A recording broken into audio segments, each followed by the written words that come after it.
Hi అండి. Welcome to Vijju home kitchen. ఈరోజు టమాటా పప్పుని కమ్మగా, రుచిగా ఎలా వండుకోవాలో ఈ చిన్న వీడియోలో చూపిస్తాను. టేస్ట్ అయితే చాలా చాలా బావుంటుందండి. మొత్తం అన్నం అంతా కూడా ఈ పప్పుతోనే కలుపుకొని తింటాం. ఇప్పుడు వీడియోలోకెళ్దాం. నేనిక్కడ ఒక 250 గ్రామ్స్ కందిపప్పు తీసుకున్నాను.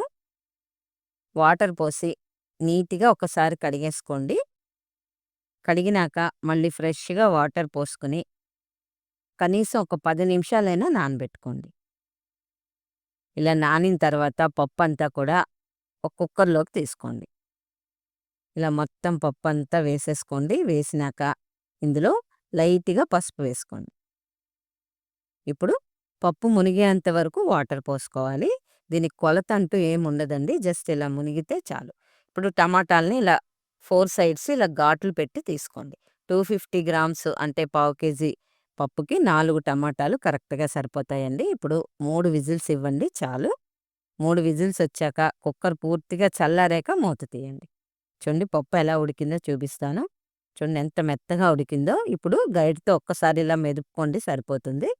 ఇప్పుడు ఈ పప్పుని పక్కన పెట్టుకొని మళ్ళీ స్టవ్ మీద కళాయి వేసుకోండి. అందులో ఒక టేబుల్ స్పూన్ ఆయిల్ వేసుకోండి. ఆయిల్ హీట్ అయ్యాక ఇప్పుడు నేను చూపిస్తున్న పోపు దినుసులు వేసుకొని వేయించుకోండి.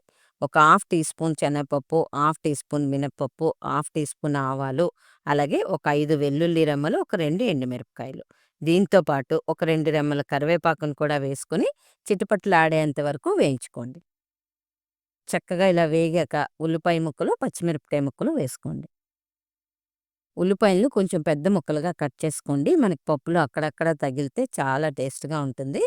ఉల్లి కూడా పూర్తిగా మగ్గాల్సిన అవసరం లేదు.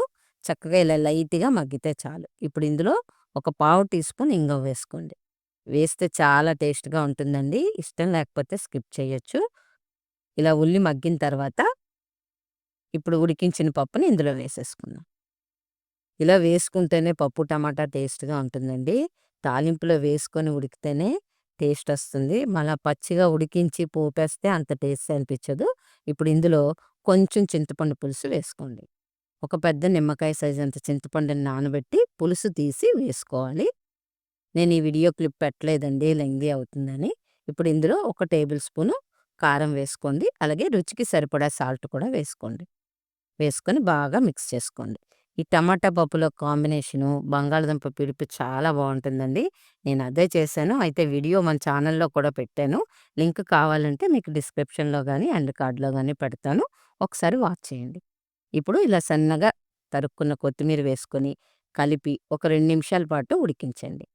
టేస్ట్ అయితే చాలా బావుంటుందండి. మీకు నచ్చినట్లయితే లైక్ చేయండి.